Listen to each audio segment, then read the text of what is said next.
and I'm back to tell you exactly how to not get your Google Ads account suspended, restricted, your ads disapproved, and have a happy life in general on Google Ads. So in this video, I'm going to literally tell you everything you need to know about disapproved ads, suspended ad accounts in Google Ads, and how to not get your ad account suspended ever. Now, the first thing you need to know is when you get a Google Ads account suspended, even if it's not your own money and it's a client's account with their credit card linked to it, it will be your Google Ads account and your manager account that will also get red flags attached to it when that ad account gets suspended. So when a Google Ads account gets suspended, it's like a fire that burns into everything that's linked to that account. So your Google Ads account, your manager account, your phone number, your email, your credit card, your billing information, all of those also get burnt in the fire when that ad account gets suspended.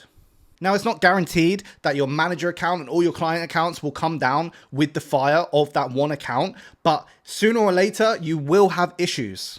So people really don't take enough notice when they see ads disapproved and they see ad accounts suspended when you're auditing an account or when you're working in a client account. If you see ads disapproved constantly and you see an account that's suspended or has been suspended in the past, that should be a massive red flag when you're looking to work with a client. And what do I see day in, day out, every single week when I'm working inside Google Ads accounts is disapproved ads, suspended ad accounts, previous suspensions, previous violations, current violations that nobody is talking about.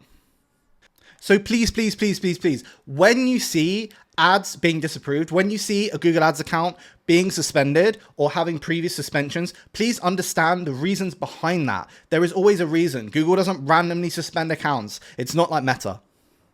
Okay, so Google isn't always perfect. Sometimes account suspensions do happen, but generally there's a good reason behind it. Normally something is going on shady, and it can be to do with the ad account that you're looking at, or it could be to do with the linked things to the ad account. So your Google Ads account, your Google account, your manager account, the manager account that's like the other manager account that might be linked to that client account as well. Just don't do it. Just don't work with shady clients. If the client is potentially shady when you're talking to them in the initial stages, just don't do it. It's not worth it. That's my advice.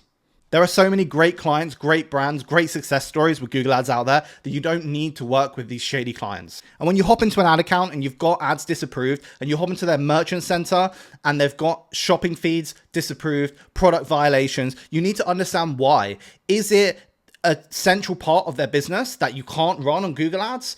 Or is it something that can be fixed? Is it some supplement that you're mentioning on your website that you can talk about in a different way? Is it a product that you can slightly rename, you can slightly rebrand? Is it a client that you can actually help to get past those violations? And when you look at an ad account, you will have a gut reaction of, okay, I can actually, once you start to learn the reasons behind the suspension and behind the disapprovals, you will start to understand, okay, can I help this client or not?